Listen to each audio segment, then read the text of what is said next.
being able to say that you helped put together a once-in-a-lifetime opportunity was really a big factor for why I wanted to push to go. Being able to go 5,000 miles away to teach other officers and teach the trainer, to be able to have other officers to be able to go home to their families is just so important to me. So being able to go and help build something that hopefully in a few years we're able to look back and say we helped with that, I don't think you can have a better takeaway. I mean, getting to meet all those guys and work with them as equals, not just as instructors and students, was rewarding.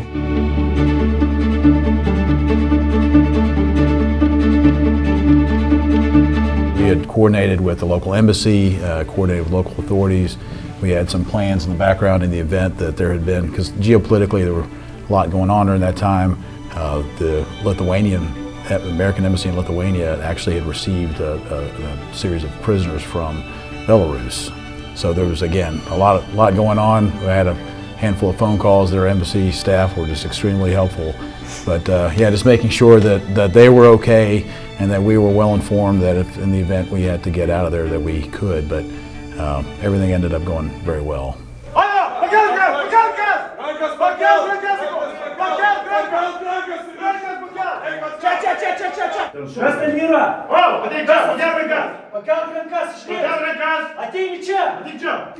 Hey, we're gonna send somebody out. So we had us, the Germans, Lithuanians, Latvians, and Estonians. So we had 4 different languages, well, 5 different languages we were having to fight through. Did we radio it in? Obviously we don't speak very good English anyway because we're from Kentucky, so that was a hard thing for them to do, for the Lithuanian translators to work with, because our accents were kind of throwing them off sometimes, and some of our vernacular they didn't really comprehend, and some of our, I can't think of what it is, idioms, they didn't understand either, so we had to kind of figure out a way to break that down even further. And we don't understand that is that sound. Shooting sounds. Yeah. Right.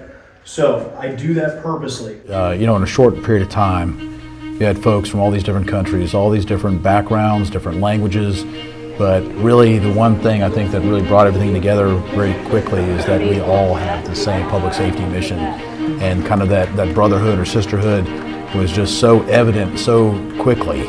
Within a day, you could see just the level of attentiveness from the students to the instructors, and that back and forth, that play between them and the engagement, I was really impressed with, because just right off the bat, they knew that they were there to learn, they were doing a great job teaching, and that engagement was just so impressive. And then how the students would take elements of what they were talking about, and then they would turn inward into their own languages. They would be discussing what was significant. But just to see, knowing that there were so many potential obstacles, that really kind of dissipated, because again, everybody was just so focused on just how significant the content of the training was. It was impressive to watch. The fact that we were, again, having to put together some of these things on the fly was also kind of showcasing to them, like, you can do this with minimal effort, with minimal classroom accessories, and being able to present it in that way so that, every department is kind of the same. This is a fairly new concept for them that they're trying to get pushed through. We didn't have training aids that we thought we were going to have, so we had to improvise. So whenever we were doing wound packing, we actually went to a local butcher shop and had them buy whole pork roasts, and we were taking knives and stabbing that so that way they could see different wound paths and trajectories and how they would pack that. We call this a Lithuanian special.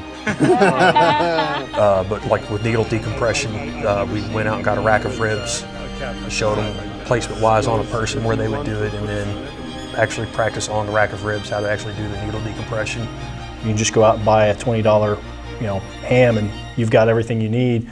Being able to present that to their command as, hey, we can do this, and we can do this very efficiently, low budget, was a big selling point to them as well. Basically, we weren't going to let this tear our city apart. Karina did a fantastic presentation, case study on the old National Bank shooting, and that was the first day we were there. And they're instructors, we were instructors. They were kind of trying to get a feel for us as far as, why are these guys really here? Is this going to be pertinent? not in a rude manner, just like every student has when they first start a class. Is this really something I'm going to enjoy? Is this something I'm going to get anything out of? And you can literally see a change in their demeanor through that presentation because it went from us talking about concepts to this is us actually doing this, and her having her body cam footage up there as part of the video, demonstrating that you can literally see them from sitting in the back of their seat to going on the edge of their seats, paying attention, realizing, oh, these guys aren't just here to teach us. These guys have lived this, they have done this, they know what they're talking about. And it was just really incredible to see the entire aura of that room change as she's giving that demonstration. Stop, put your hands up, put your hands up, don't run. Put the gun down, put the gun down, right now, drop the gun, drop the gun, put your gun. It was almost like the trauma factor. I gave the case study, and I also gave like 2024 statistics of our violent crime rate. And one of the students after, she came up to me and she said, "You live in a movie. Those sound like fake stories." And I was like, "No, these are our everyday runs. Unfortunately, like not the active shooter, but our violent crime stats. Those are our everyday runs." And she just couldn't believe it. She was just in shock. Grab a med bag! Med bag! Realizing that experiences are different, the fact that they have like 2 shootings a year in that entire country, and we have, depending on how many what year it is, depending on how many we have every year, just knowing that our experiences aren't theirs, and maybe because our experiences aren't the same as theirs, there might be a little bit of a learning gap. So just being patient with that, and them coming to realize that we're not just living in a Hollywood movie, that we're basing this off training, experience, and exposure, that we can still hopefully impart things to them, even when it seems like it's not real to them in a way. Cody, go ahead. Give me a med bag, give me some gauze. Cody, go ahead. It was stuff that we've done. It was stuff that she had done. And being able to present that in a manner that, again, we weren't just instructors who had a theoretical knowledge of this. This was something that we all implement, really kind of ran home, while we were there. We've taught our officers. There was a video that I showed of one of our officers applying a tourniquet, and then the secondary assessment, and I'm like, we taught this, and then we taught this, and we teach, this is why we teach this. And it's like, oh, the light bulb moment happened, she forgot to put her gloves on, but she's doing it now, and you can, even though the steps didn't happen in the right order, you can still do this. And as long as we were able to tell them the why, they loved it. They were so passionate, so enthusiastic. They wanted more. Every day that we were there, we had very strict time limit because we were only there for a certain amount of time, and we went over every day because they just had so many questions and they wanted to do more. We would have stayed till dark every day if they would have let us. We would go out to dinner and they would still ask us questions and pick our brains about different concepts and different things that we had covered. Is this building secure yet? Why are we moving people through a building that's not secure? Clear it! I think for the first couple minutes, they possibly felt like maybe we were picking on them, or maybe just trying to purposely make it hard. But we're like, no, this is how we train. This is how we do it. It was meant to be chaotic. It is going to be a little chaotic. You guys are not used to this kind of structure, and with the language barrier, this is why we're repping it out and we're doing multiple of these. Come on, guys!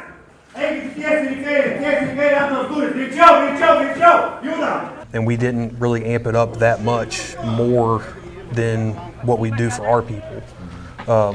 It was actually probably a couple of clicks back on the dial. So just seeing them finally embrace the chaos that we were presenting to them, especially there toward the very end, because they had a bunch of medical students from the CONUS clinic that were coming down for role players. So we had them all moulaged up and role playing, and just seeing them go from a crawl stage where everything was just pure chaos all the way up to finally putting the pieces together as we ran multiple repetitions, and then kind of embracing everything that we were throwing at them was awesome to see. They welcomed us with open arms. They treated us like family.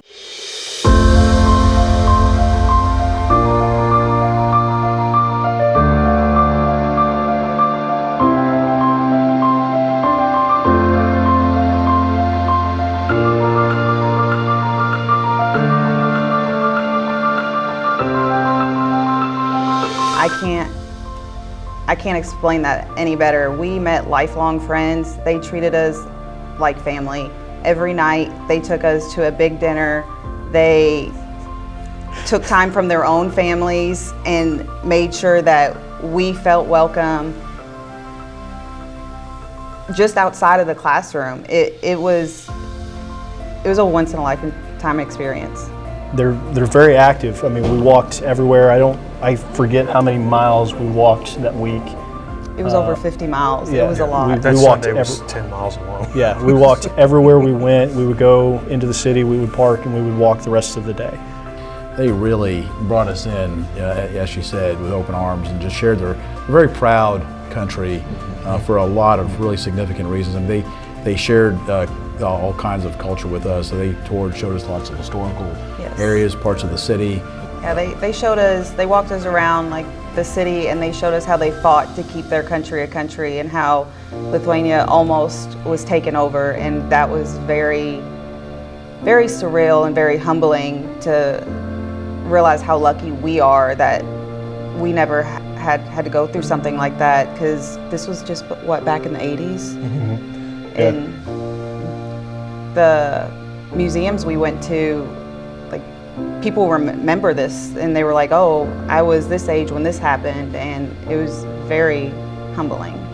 I think one of the really incredible things, again, being so far removed from that side of the world and that conflict of Russia and communism throughout the years, was one of the museums we went to back in the 80s. From Estonia through Latvia down to Lithuania, they made the world's longest human chain as a peaceful protest against Russia and against communism. And so we're kind of viewing this, and we're looking at the photos, and we're reading the transcripts for it. Like, okay, that's kind of interesting. And one of the gals that was in the class from Estonia was like, oh, I remember this. And we're like, oh, like learning about this, or like, vaguely remember seeing it. And she goes, no, that's a picture of my sister, my mom, and I right there. She had been there. She was a part of that history. And so it's a very recent event for them that they haven't forgotten, and they're very prideful of the fact that they've gotten their independence back, all three countries. Another team will know what they do. Right. Yeah. Yes. In this way. And we understand that this is a completely new concept, and that's Just why the universal nature of the commitment that's why to we're going to do it again. public safety that we have as officers here, and that the officers in these other countries have. We all are all cut from that same cloth, and I think that's one of the things that I really took from it was, just this incredible opportunity for us to share what we have with them. And it's nice to be reminded of that universal nature of what we do. Being able to walk away from that after that week, and having individuals come up to us at the end of the week and let us know that they had had training with Americans before, and they had a really bad taste in their mouth about Americans, that they thought we were arrogant, that we were selfish and conceited, and them coming up to us and say, you guys have changed our perspective on Americans. We want to reassess what we believe about you guys. Building lifelong friendships with those people that we're all still talking to this day, and the fact that we're now more vested in what's going on over there. So paying attention to the news and seeing what's going on with the Russian-Ukraine conflict, and knowing that is affecting them, it really runs it home a little bit more. It's kind of like having a friend with another department, something bad happens to that department, and you start to worry, you want to make phone calls.